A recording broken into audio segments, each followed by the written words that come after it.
హైదరాబాద్ హయత్ నగర్ ఎస్బీఐలో స్వల్ప అగ్ని ప్రమాదం సంభవించింది. ఏసీ షార్ట్ సర్క్యూట్తో మంటలు చెలరేగాయి.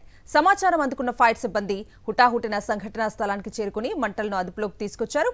బ్యాంక్ పనివేళల సమయం కాకపోవడంతో జనాలు ఊపిరి పీల్చుకున్నారు. కేసు నమోదు చేసుకున్న పోలీసులు షార్ట్ సర్క్యూట్కు గల కారణాలపై ఆరా తీస్తున్నారు.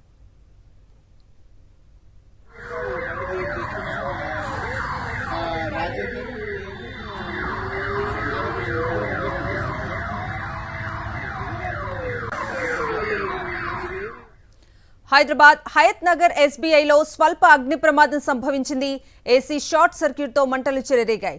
సమాచారం అందుకున్న ఫైర్ సిబ్బంది హుటాహుటిన సంఘటనా స్థలానికి చేరుకుని మంటలను అదుపులోకి తీసుకొచ్చారు. బ్యాంకు పనివేళల సమయం కాకపోవడంతో జనాలు ఊపిరి పీల్చుకున్నారు. కేసు నమోదు చేసుకున్న పోలీసులు షార్ట్ సర్క్యూట్కు గల కారణాలపై ఆరా తీస్తున్నారు.